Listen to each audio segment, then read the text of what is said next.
Gimana kabarnya anak-anak? Alhamdulillah, luar biasa. Allahu Akbar. Alhamdulillah, Ibu lihat sekarang semangat semua ya. Semoga hari ini kalian diberikan kesehatan dan juga kelancaran dalam menuntut ilmu. Amin. Oke, sebelum pembelajaran, Ibu mau ketua kelas Billy untuk memimpin doa. Tapi sebelum berdoa, coba lihat dulu kanan kirinya udah rapi atau belum, udah siap atau belum. Jika sudah siap, boleh silakan untuk berdoa. Sebelum belajar, mari kita berdoa. Berdoa dimulai. Berdoa dicukupkan. Beri salam. Assalamualaikum warahmatullahi wabarakatuh. Alhamdulillah, semoga ilmu yang kalian dapatkan ini dapat bermanfaat untuk semuanya. Oke, anak-anak, sebelum masuk ke materi, pengen tanya dulu nih, di sini siapa yang pernah merasakan perasaan kesal, pengen marah, entah itu misalnya barangnya hilang atau kerjaan sesuatu pekerjaannya nggak selesai. Di sini siapa yang pernah merasakan? Aku. Oke, sering ya. Berarti semua di sini pernah gitu ya merasakan perasaan kesal dan marah itu. Ibu tahu gitu ya posisi kalian di situ tuh pengen banget meledak, pengen banget marah gitu kan ya. Tapi tenang aja, hari ini kita belajar kita masuk ke bab pertama tentang sabar dalam menghadapi ujian. Kita lihat bagaimana sih caranya agar tetap tenang, agar tetap sabar gitu ya, walaupun kita tuh sedang diuji. Oke. Nah, apa itu sabar? Ada yang tahu apa itu sabar? Apakah sabar itu diam saja ketika sedang diuji, atau misalnya pura-pura enggak marah padahal di dalam hati itu mendidih banget? Ada yang tahu apa makna sabar itu? Menahan apa? Menahan hawa nafsu. Hawa nafsu untuk marah gitu ya. Oke, mantap ya, awal sudah menjawab. Oke. Jadi sabar itu merupakan kondisi tubuh kita, kondisi diri kita ketika sedang diuji gitu ya. Kita tuh tetap tenang, tetap berpikir positif, dan ketika kita bersabar, kita tuh tahu gitu ya bahwa ada hikmah baik setelahnya. Oke. Anak-anak, di sini ada 3 tujuan pembelajaran kita pekan ini. Yang pertama itu memahami makna sabar menurut Al-Quran, Quran surat Al-Baqarah ayat 155. Lalu yang kedua, mengenali bentuk-bentuk sabar dalam kehidupan, dan yang terakhir itu mempraktikkan sikap sabar, ikhlas, optimis melalui permainan diskusi di akhir. Oke, inilah ayat tentang sabar ya, Quran surat Al-Baqarah ayat 155. Dan sungguh kami berikan contoh kepadamu dengan sedikit ketakutan, kelaparan, kekurangan harta, jiwa, dan buah-buahan. Dan sampaikanlah kabar gembira kepada orang-orang yang sabar. Nah, dari ayat ini ada yang bisa atau ada yang tahu apa sih makna dari ayat ini? Boleh acungkan tangannya? Ayo, kalian sudah kelas 12. Apa makna dari ayat ini? Siapa? Apa Billy? Orang yang sabar nanti bakal gembira di akhir. Oke, mantap ya, jawabannya. Ada lagi yang berpendapat? Lokal. Novel? Belum ada. Andi, tahu apa makna ini? Oke, kita lanjut ya. Ini Ibu buat menjadi tiga kolom gitu ya. Yang pertama, Allah tuh mengatakan lana berwana, sungguh bahwa ujian hidup itu pasti tidak ada yang luput dari pilihan Allah. Entah itu orang kaya, orang miskin, semuanya pasti akan diuji oleh Allah gitu ya. Lalu di sini ada bentuk-bentuk ujian: takut, lapar, kesulitan, kekurangan harta, kehilangan jiwa, berkurangnya buah atau hasil. Ini adalah bentuk-bentuk ujian yang Allah berikan. Kita takut gitu ya, kita merasakan resah, takut gimana ya masa depan kita, terus takut aku takut kegelapan sih kayak gitu. Nah, dan juga lapar atau kesulitan, kekurangan harta. Pasti semua di sini pernah merasakan gitu ya ujian-ujian tersebut. Nah, yang dimaksud kehilangan jiwa di sini tuh bukan kehilangan jiwa kita meninggal gitu ya, maksudnya kita kehilangan seseorang gitu, misalnya saudara kita wafat atau misalnya peliharaan tersayang kita meninggal kayak gitu. Itulah bentuk kehilangan jiwa. Lalu tenang saja anak-anak, Allah pun mengatakan gitu ya di akhir, wabashshirus sabirin. Allah memberikan kabar gembira untuk orang-orang yang sabar gitu.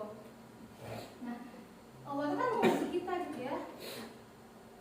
Allah ingin tahu bagaimana sih manusia itu, hambanya itu menyelesaikan ujian itu dengan baik gitu. Nah, ujian itu bukan berarti Allah tuh nggak sayang kita anak-anak, tapi justru Allah itu sayang sama kita. Contohnya, misalnya kalian kemarin kelas 11 ada ujian UAS, UTS, ulangan harian. Ketika kalian sudah menyelesaikan semua ujian-ujian tersebut, apa yang terjadi? Kalian naik kelas. Begitupun dengan ujian yang Allah beri, gitu kan?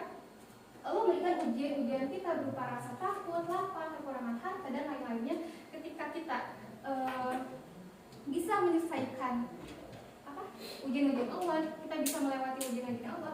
Allah tuh menaikkan derajat kita, menaikkan kelas kita, seperti itulah. Itu adalah gambaran dari kabar gembira yang untuk orang-orang yang sabar. Oke, di sini ada bentuk sabar. Ibu buat menjadi 3, yaitu bentuk sabar yang pertama tetap tenang. Ya, tetap tenang ketika kita diuji. Sabar itu tetap tenang gitu ya, maksudnya kita nggak gerasa kerusuk, kita nggak resah, nggak riuh, pokoknya gitu. Kita tetap sabar. Kita tetap tenang. Contohnya, misalnya, atau kalian ada yang bisa memberikan contoh dari bentuk sabar yang pertama ini? Tetap tenang. Apa sih? Bagaimana sih? Ayo, mulai berpikir kalian. Sudah cukup serius di kelas 12 ini untuk belajar? Kalau ada yang ngejahatin, bukan ngejahatin balik. Oke, mantap. Ini juga salah satunya ya. Tuh. Oke, contohnya nih, misalnya ibu berikan contoh tetap tenang. Misalnya kita sedang menjalankan ujian kelas 12. Kita pasti ada rasa takut kan, aduh ini kelas 12, kita mau ke perguruan tinggi gitu. Kita harus sungguh-sungguh gitu. Ketika kita sabar, kita tenang, itu pasti hasilnya akan baik gitu ya. Tapi ketika kita misalnya panik, resah, kita malah ngeblank gitu ya pikiran kita tuh, dan itu akan membuahkan hasil yang kurang baik. Lalu yang kedua, tetap berusaha dan tidak menyerah. Jadi anak-anak, ketika kita diuji dengan ujian yang Allah berikan, ketika kita bersabar, kita tuh nggak cuma diam saja, nggak cuma pasrah aja, tapi kita harus tetap berusaha untuk bisa menyelesaikan masalah tersebut. Nah, yang ketiga, menerima takdir sementara sambil mencari solusi. Oke, ini nyambung ke bentuk sabar yang kedua gitu ya. Nah, lanjut. Di sini ada manfaat sabar. Nah, ketika kita bersabar, apa yang kita rasakan? Hati lebih tenang, tidak mudah stres. Oke, tersiksanya gimana, Billy? Kenapa kalau sabar jadi tersiksa? Karena menahan emosi. Oke, emang kalau misalnya menurut Billy, cara untuk mengeluarkan emosi itu gimana? Makanan.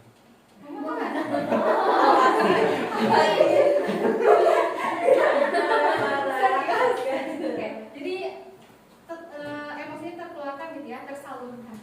Oke, itu adalah bentuk manfaat sabar yang pertama, menjadi hati itu menjadi lebih tenang, tidak mudah stres. Ya, seperti yang sudah ibu jelaskan tadi ya, ketika kita resah, kita takut, berasa kusuk, pokoknya nggak sabaran, itu malah membuat diri kita tuh kayak habis energinya ya. Nah, itulah manfaat sabar, membuat hati lebih tenang dan tidak mudah stres. Lalu yang kedua apa? Bisa mengambil hikmah dari setiap kejadian. Ya, bisa mengambil hikmah dari setiap kejadian. Dengan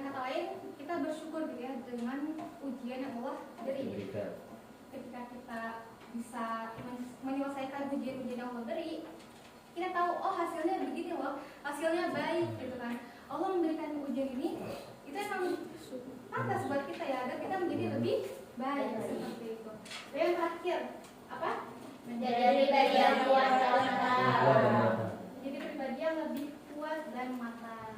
Itu. Ini adalah manfaat-manfaat dari sabar.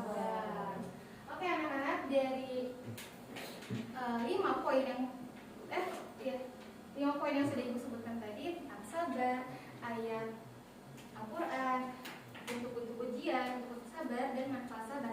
Ada yang bisa menyimpulkan? Satu orang saja? Boleh, Wak? Silakan. Jadi kalau misalkan kita dikasih ujian gitu ya, berupa kehilangan jiwa atau enggak, kita dapat ujian kayak kecelakaan yang kayak itu, kita itu harus bersabar karena bersabar. Dan kalau kita bersabar itu bakal dikasih bakal dikasih kabar gembira sama Allah. Terus kita juga ada beberapa manfaat kita bersabar, nanti kita jadi tenang, terus kita nggak mudah stres, kita bisa ambil hikmah dari ujian-ujian yang udah kita alamin, menjadi pembelajaran ke depannya. Sudah menyimpulkan dan itulah bukti Allah, gitu ya, karena telah memperhatikan pembahasan itu. Ya. Jadi buat lagi di sini kesimpulannya, sabar dalam menghadapi musibah dan ujian bersikap yang mulia dan menunjukkan keteguhan iman kita dan kepercayaan kita kepada Allah. Musibah adalah bagian dari kehidupan yang tak terhindarkan, namun jika dihadapkan dengan sabar akan mendatangkan pahala, pengampunan dosa serta kedekatan dengan Allah. Oke anak-anak, oke lanjut ya. Di sini Ibu akan buat 3 kelompok. Satu kelompoknya ada 3 orang, biar mempermudah, jadi kayak sebaris aja gitu ya. Nah,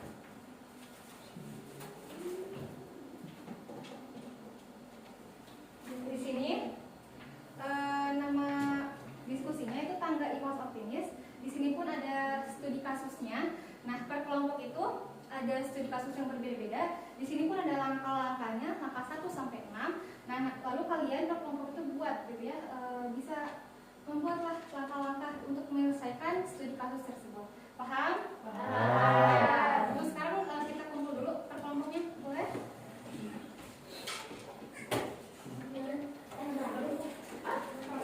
Iya, benar. Gimana? Bersama?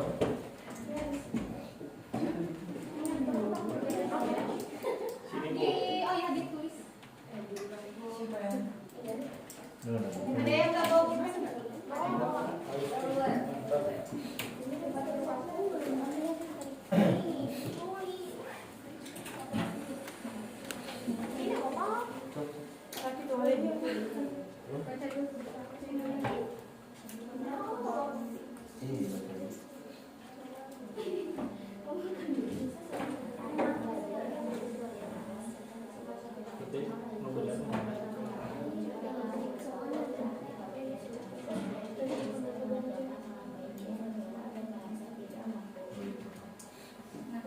Oh ya, di belakang studi kasusnya ada kertas lembar, nanti kalian tulisnya di situ ya. Ibu, Masalah pada siswa ini ditulis ulang. Tulis. Siswa dimilih di sini juga ya. Iya, tapi ini dari situ. Ada. Kasih Bu. Kita baik ya.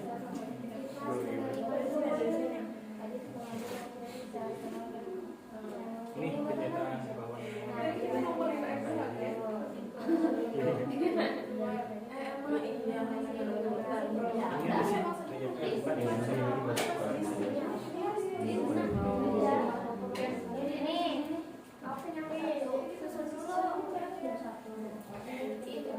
Coba cari metode langkah 5. Bukan, ini terakhir.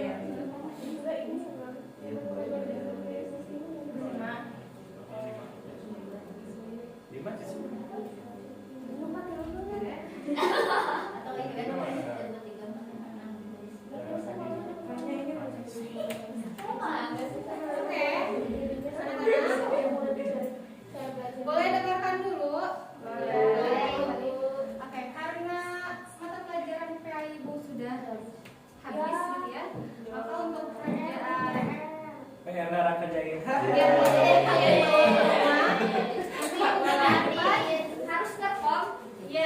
Boleh duduknya kembali lagi. Mami, Ayo Andin duduknya kembali lagi. Andin, betul. Ini mau beda siapa? Oke. Karena jam pelajaran ibu sudah habis, maka untuk kerjaan kelompoknya kalian kerjakan di rumah. Nanti minggu depan harus sudah selesai semua dan setiap kelompoknya mempresentasikan ke depan. Ada paham? Oke, anak-anak terima kasih atas partisipasinya sudah aktif di kelas ibu. Oke, ibu tutup kelas ini dengan doa kafaratul majelis.